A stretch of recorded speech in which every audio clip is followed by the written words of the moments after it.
Alhamdulillahirabbil alamin. Wassalatu wassalamu ala asyrofil anbiya'i wal mursalin. Sayyidina wa habibina wa syafi'ina wa maulana Muhammadin wa ala alihi wa ashabihi ajma'in. La haula wa la quwwata illa billahil aliyyil azim. قد قال تعالى في آياته الكريمة أعوذ بالله من الشيطان الرجيم بسم الله الرحمن الرحيم ليس البر أن تولوا وجوهكم قبل المشرق والمغرب ولكن البر من آمن بالله واليوم الآخر والملائكة والكتاب والنبيين إلى آخر الآيات. Sadaqallahul azim wa sadaqa rasuluhun nabiyul habibul karim wa nahnu ala dhalika minasy syahidin wa syakirin walhamdulillahi rabbil alamin. Ma'asyiral muslimin, bapak-bapak, segenap pengurus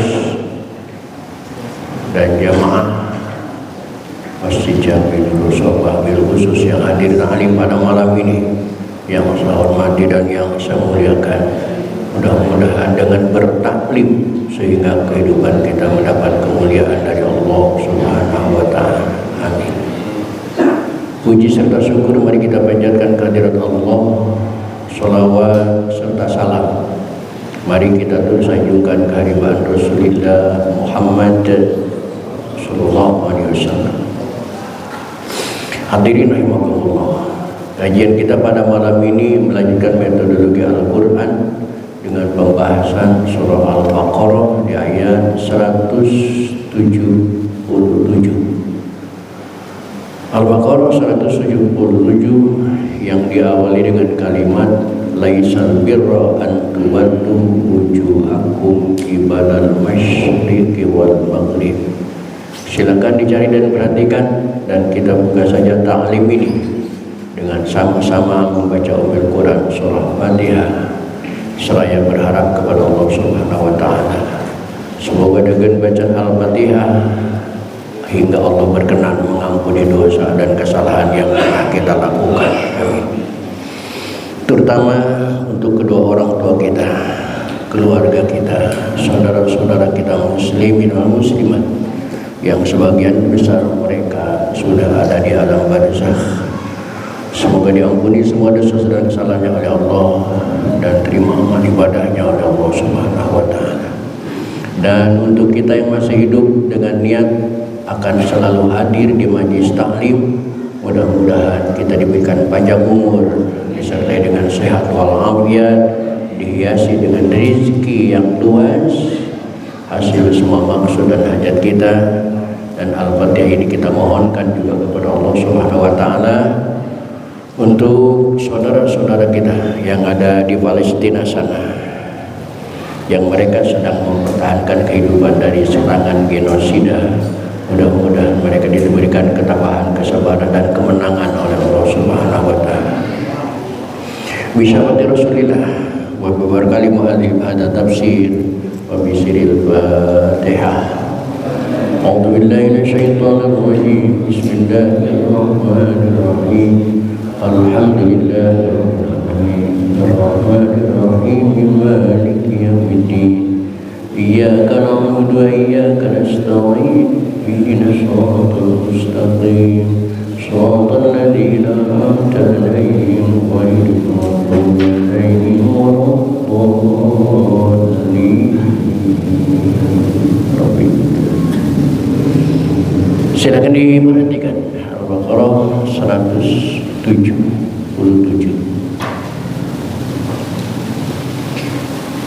A'udzu billahi minasy syaithanir rajim.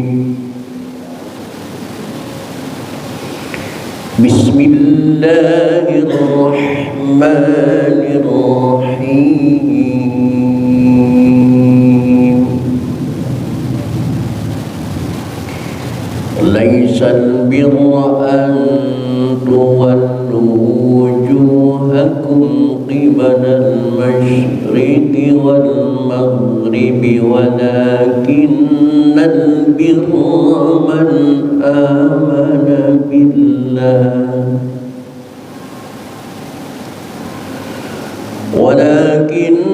البر من آمن بالله واليوم الآخر والملائكة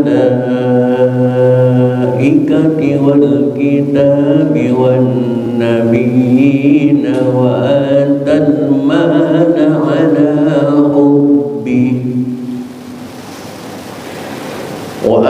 المال على حبه ذوي القربى واليتامى والمساكين وابن السبيل والسائلين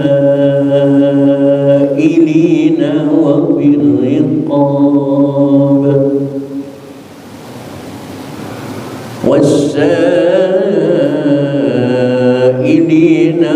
الرقاب وأقاموا الصلاة وآتى الزكاة والموفون بعهدهم إذا عاهدوا.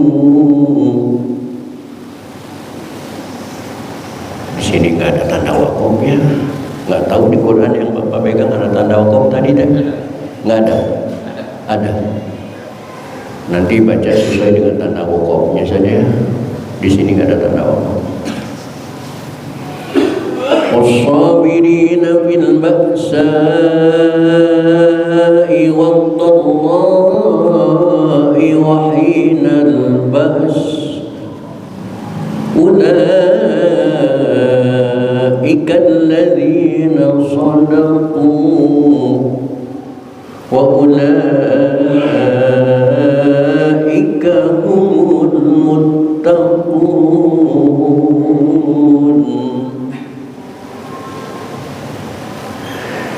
يا أيها الذين آمنوا كتب عليكم القصاص في القتلى الحر بالحر والعبد بالعبد والأنثى بالأنثى فمن عفي له من أخيه شيء فاتباع بالمعروف وأداء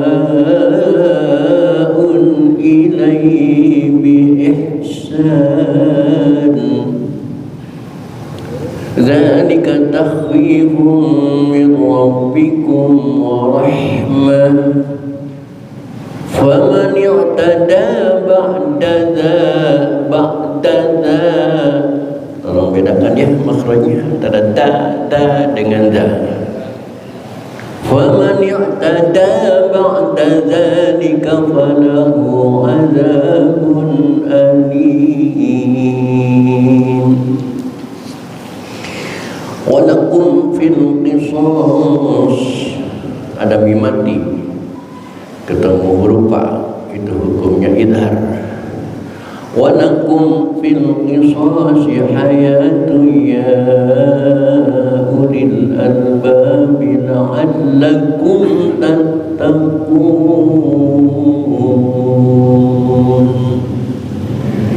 Baik hadirin, itulah ayat-ayat yang akan kita pelajari pada malam ini. Silakan diperhatikan, sekali lagi akan saya baca ulang. Bismillahirrahmanirrahim. Laisal birra an tuwallu wujuhakum qibalal masyriqi wal maghribi walakinnal birra man amana billah ولكن البر من آمن بالله واليوم الآخر والملائكة والكتاب والنبيين وآتى المال على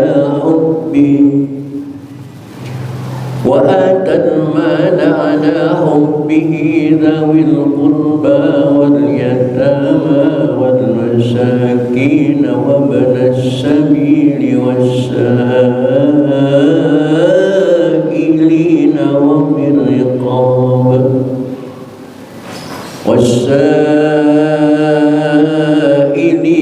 وفي الرقاب وأقام الصلاة وآتى الزكاة والموفون بعهدهم إذا عاهدوا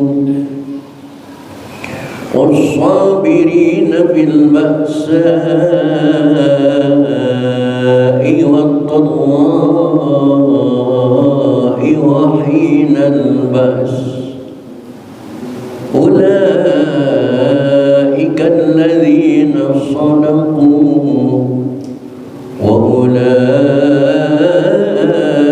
هم المتقون. يا أيها الذين آمنوا كتب عليكم القصاص في القتلى الحر بالحر والعبد بالعبد والأنثى بالأنثى فمن عفي له من أخيه شيء فاتباع بالمعروف وأداء إليه بإحسان ذلك تخفيف من ربكم ورحمة فمن اعتدى بعد ذلك فله عذاب أليم. ولكم في القصاص حياة يا أولي الألباب لعلكم تتقون. Baik hadirin, mari kita baca bersama-sama. Yuk. A'udzu billahi minasy syaithanir rajim.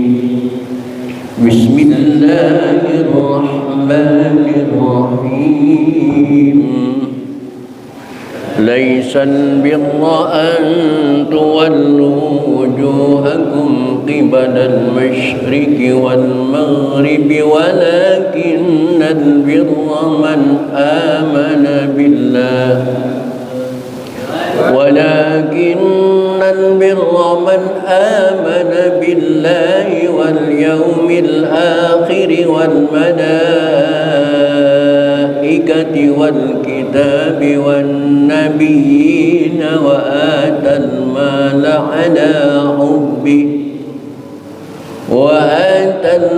على حبه ذوي القربى واليتامى والمساكين وابن السبيل والسائلين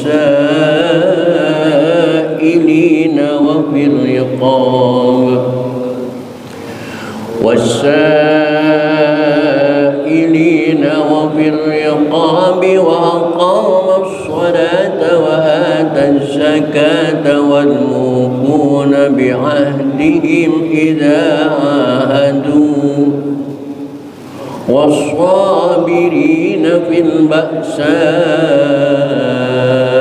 والضراء وحين البأس أولئك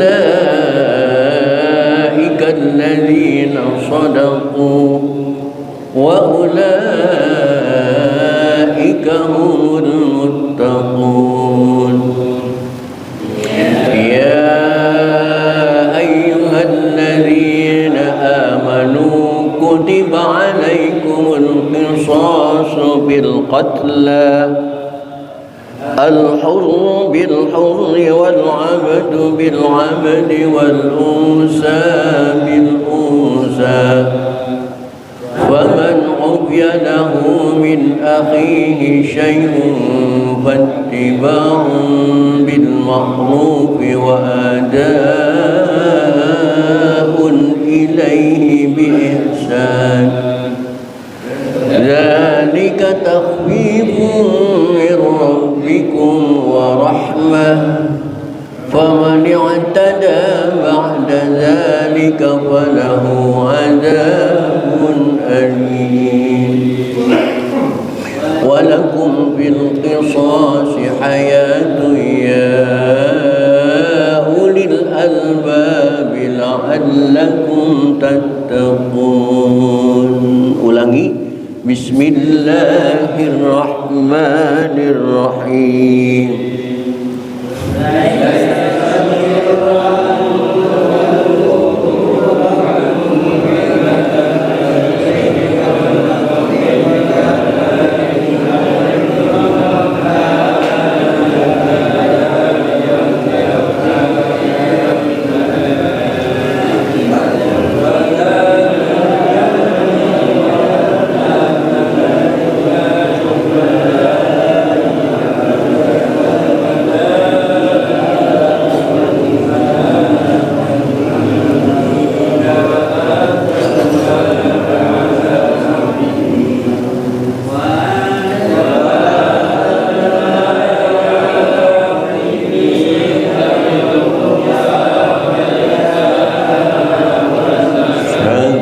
وابن السبيل والسائلين وفي الرقاب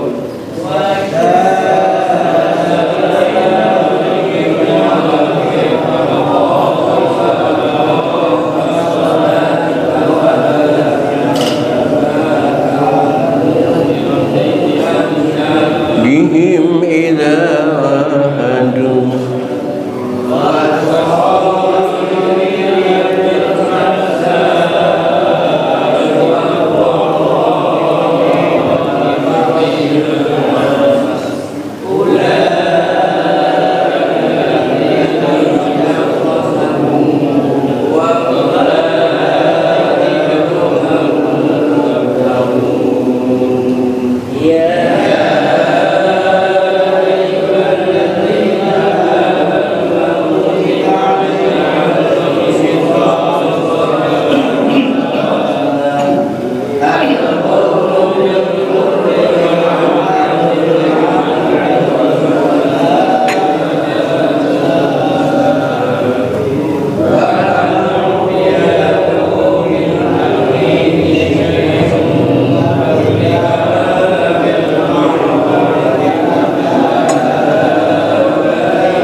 Hadirin kaum muslimin rahimakumullah. Untuk selanjutnya silakan perhatikan, akan saya jelaskan arti dan makna dari ayat-ayat yang kita baca tadi. Siapkan ilmu pengetahuan. Zaman semakin global, kepercayaan semakin banyak, debat semakin terbuka. Andai ada umat Islam yang mengatakan kepada non-muslim, kepada orang-orang kafir, kenapa kamu sembahyang menyembah patung? Kenapa kamu sembahyang menyembah arca? Kenapa kamu sembahyang menyembah berhala? Kenapa kamu sembahyang menyembah tiang jemuran umpama? Lalu mereka balik bertanya kepada kita, kenapa umat Islam sembahyang menyembah Ka'bah? Jawabannya bagaimana? Baik.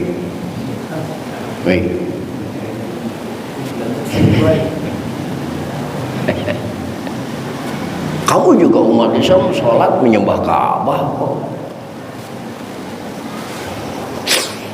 Jawabannya Al-Baqarah 177. Laisal birra an tuwallu wujuhakum fis shalat. Bukan alasan dan bukan tujuan,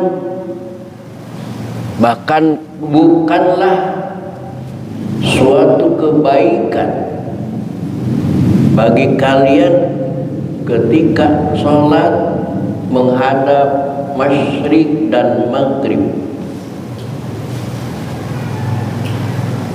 Bukan tujuan kita sholat menghadap Baitullah, bukan impian sholat menghadap Baitullah, bukan kebaikan sholat menghadap Ka'bah, bahkan menghadap timur, menghadap maghrib, menghadap barat juga bukan tujuan. Ayat ini asbabun nuzulnya nazala raddan ala yahudi wa nasara hina za'amu, ketika mereka menyangka bahwa kita sholat menghadap Ka'bah itu menyembah Ka'bah. Bukan, mas.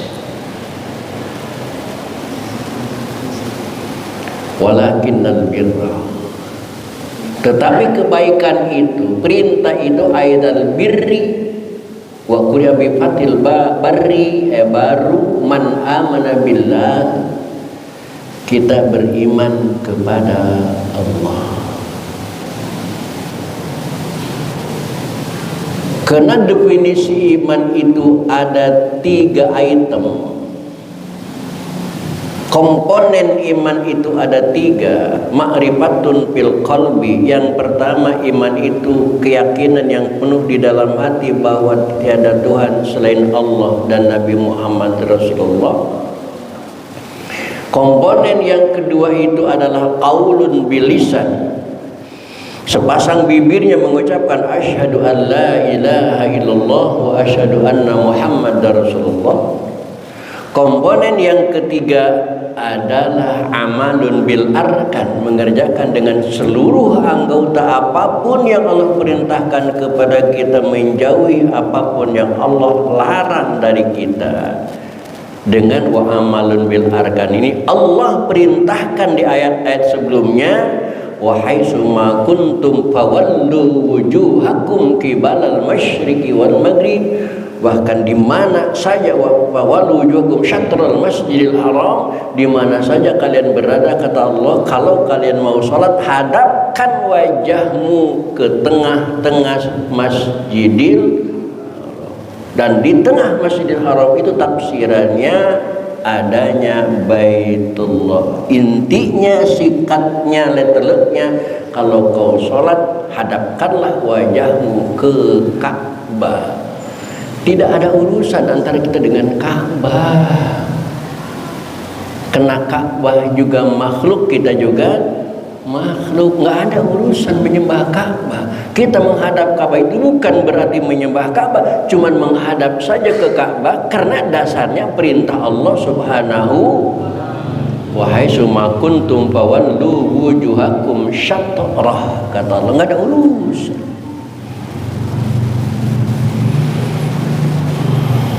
Bahkan bagi kita yang menjadi kebanggaan mencium Hajar Aswad ketika pulang umroh, mampu mencium Hajar Aswad, rame oleh-oleh di Mekah, ceritanya mencium Hajar Aswad sampai bayar sampai ada caloknya, bener, mencium Hajar Aswad ini sampai ada caloknya. Bagi yang mau mencium silakan bayar sekian real. Para sahabat dulu ketika mau mencium Hajar Aswad malah ngomel, batu jelek, saya sebenarnya nggak mau mencium kamu kalau bukan Rasulullah yang mengajarkan semua ini. Apa sih batu? Nah, kalau mencium Hajar Aswad itu ajaran Rasulullah, ketika kita mau melaksanakan ajaran Rasulullah sampai sikut-sikutan, sampai injek-injek orang, sampai menyakiti orang, kira-kira Rasulullah melihat kelakuan kita, ridho enggak Rasulullah kira-kira? Nggak usah dipaksakan. Dan mencium hajar aswad bukan sesuatu yang wajib, bukan sesuatu yang rukun, hanya sunnah saja. Itu sunnah Rasulullah. Dan Rasulullah tidak akan ridho untuk melaksanakan sunnahnya, sehingga kita menghalalkan segala macam cara. Sepertinya kalau analogikan, karena anak kita sakit, untuk mengobati anak yang sakit tanggung jawab kita harus sampai ngerampok, harus sampai membegal, cari biaya untuk anak kita di rumah sakit. Itu salah.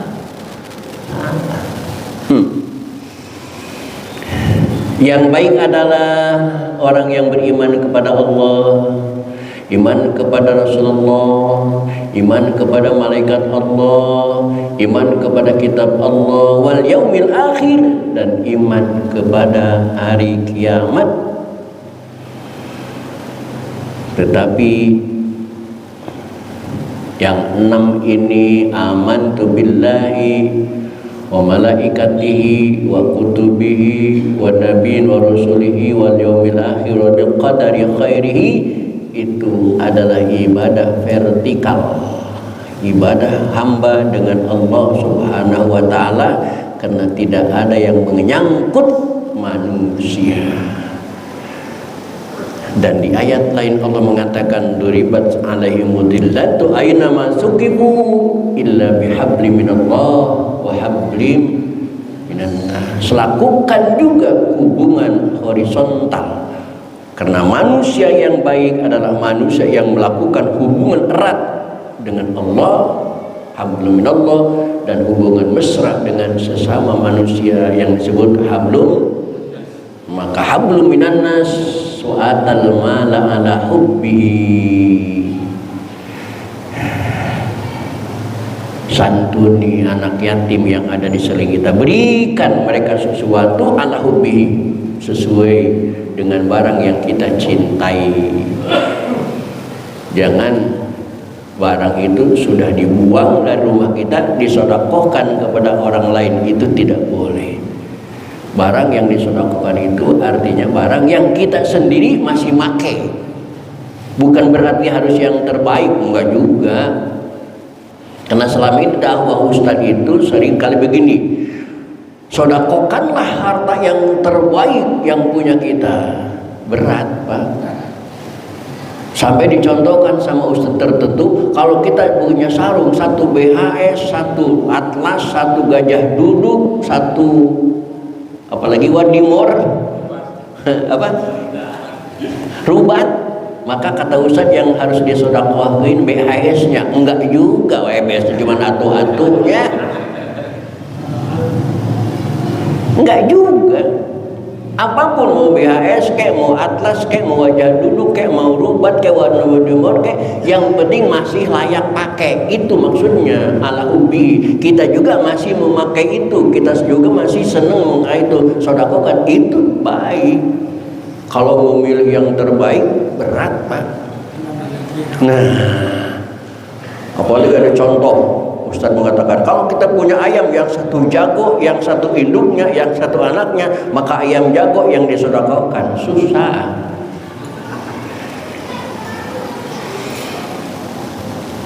Wa atal mala ala hubbihi, memberikan harta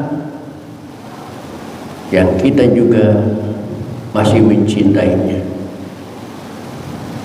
Lihat ya, harta yang dicintainya, bukan yang paling dicintainya, yang masih dicintainya. Kepada siapa? Dawil qurba. Kepada dawil qurba. Apa makna dawil qurba? Pengertian dawil qurba ada 2 pengertian. Sebagian ulama mengatakan dawil qurba itu adalah orang yang dekat rumahnya dengan rumah kita. Itu dawil qurba. Ada pengertian yang kedua, dawil qurba itu orang yang dekat nasabnya dengan kita. Walaupun rumahnya agak jauh, tapi nasabnya dekat dari kita, keponakan kita, saudara kita, dan lain sebagainya. Apalagi kalau menempati dua-duanya, udah kerabat kita, rumahnya paling dekat ke rumah kita, itu yang utama, zawil qurba. Karena di sini al qarabah ditafsir qarabah berarti dekat secara nasab, bukan dekat secara rumah. Wal yatama, anak yatim, wal masakini, orang-orang miskin. Maka anak-anak bapak jangan terlalu bangga kalau disebut pemuda masa kini. Karena masa kini itu apa artinya? Berarti kalau pemuda masa kini berarti pemuda, Masya Allah. Tapi bagi mereka bangga disebut pemuda masa kini. Wabni sabil, dan anak sabil al-musafir, wasailina, dan orang-orang yang meminta-minta.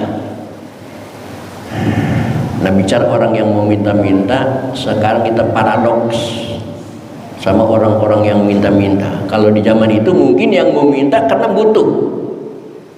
Di zaman sekarang kadang-kadang orang yang meminta-minta itu bukan atas nama kebutuhan, tapi atas nama profesi, atas nama bisnis. Males aja, mau kerja males, minta-minta akhirnya. Pernahkah? Kan kita pernah mendengar sebuah berita bahwa orang yang minta-minta itu di gerobaknya ternyata ada 50 juta. Bahkan di sebuah daerah, mungkin Bapak tahu ya, saya nggak usah ngomong, ada kampung pengemis. Bagaimana dengan rumah di kampung pengemis itu? Masya Allah. Bukan butuh, bukan, karena profesi aja, usaha. Di zaman sekarang itu paradok ini, wal wasailin wa fi fakir qab al mukatabina. Di sini tidak ada wa qama shalah, dan laksanakan salat. Orang yang baik adalah orang yang melaksanakan ibadah salat.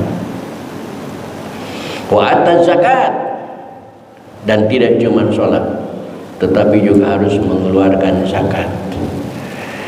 Nah, bicara aqamah sholat, muslim di Indonesia ini mungkin alhamdulillah sekian persen, banyak persentasenya sudah mau melaksanakan ibadah sholat, apalagi sholat Jumat. Di Muara Baru ini mungkin satu RW 17 adalah satu RW yang bisa mendapat penghargaan dari MURI dunia, karena satu RW Muara Baru itu, satu RW sampai ada 19 masjid. Satu RW 19 dari sono Nurul Mubin ke sedikit Baitul Khair yang gagak 8, ke seberang ada juga masjid di Sampahan, ke seberang kanan ada di depannya ada Masjid Babu Salam, di belakangnya ada Masjid Baitur Rahman. Kemudian nembus ke sini Marlina ada Baitul Salam dulu, tambah dengan Al-Ikhlas, Al-Munawwarah. Di sini apa namanya? Raudatul Jannah, Masjid Nur Sobah, sudah 10 itu. Di seberang apa? Apa namanya? Hah? Di sini Al-Hidayah. Sebelum Al-Hidayah, ya, Al-Hidayah, Darul Falah, terus Bahrul Ulum, Nurul Ikhwan, Gedong Kompak. Kemudian ke belakangnya juga ada 19 masjid.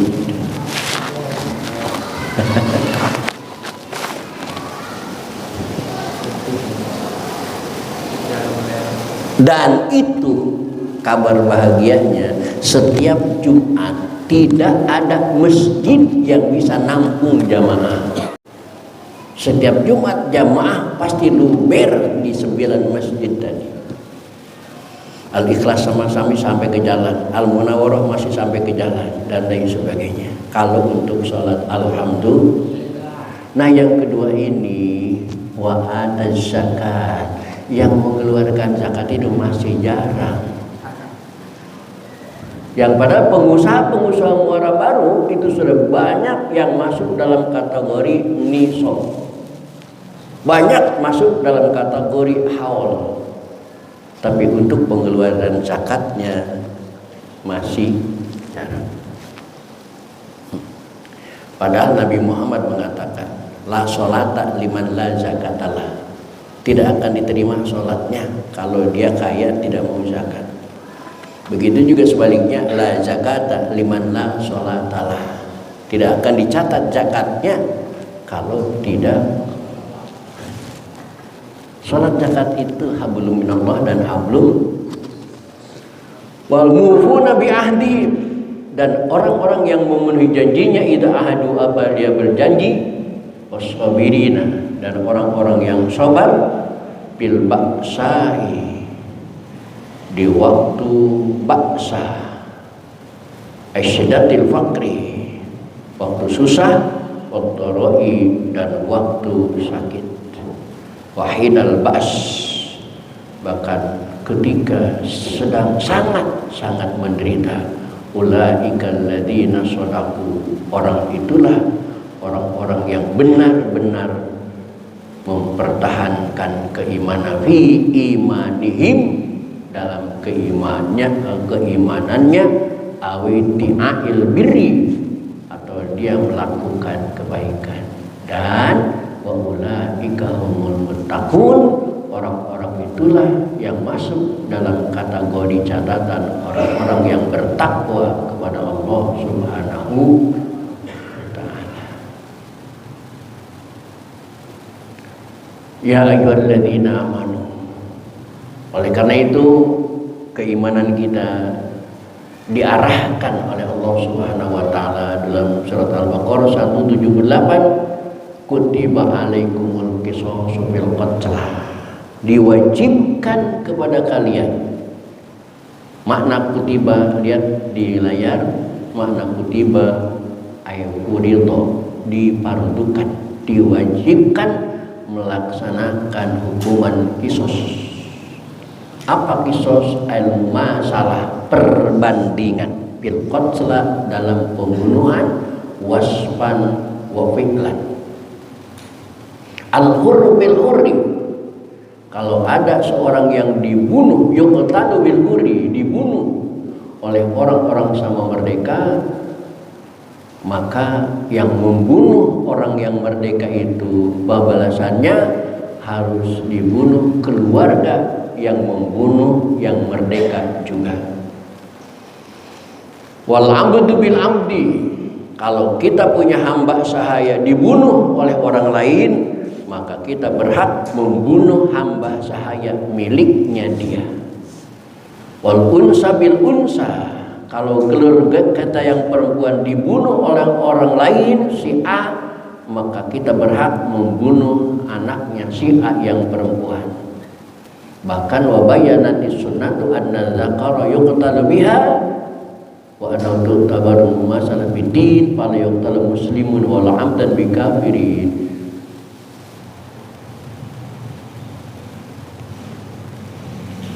Paman ubiyalahu min akhihi syai', tetapi hukum dasar itu pecah ketika ada saudaranya yang dibunuh, keluarga yang dibunuh memaafkannya. Ubiyalahu minal qatilin, dari orang yang membunuh memaafkannya, cuman menyampaikan usulan damai, maka terimalah usulan damai min akhil maktul, dari saudara yang dibunuhnya. Kata saudara keluarga yang dibunuh, kami tidak akan menuntut bunuh lagi, karena kalau membunuh tidak ada akhirnya. Sekarang kami minta ganti rugi saja, silahkan diikuti. Bi antara al qisas, meninggalkan qisas minhu, wa tanqurisa bil qaidi sukutil qisas bil afi an ba'dihi, Cuman sesuai dengan permintaan keluarga Gunung minta ganti ruginya berapa, fattiba'un bil ma'ruf, maka harus diikuti permintaannya dengan sebaik mungkin. Bi an yutalibu bidiyah bila menukin tartibin.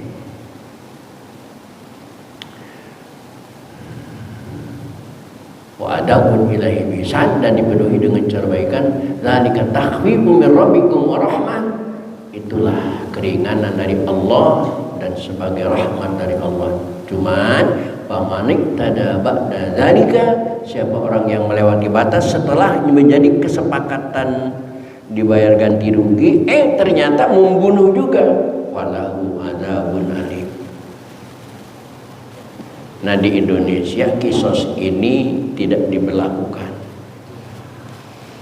Hukum pembunuhan tidak diberlakukan. Alasannya kenapa? Karena alasannya itu hukum pembunuhan.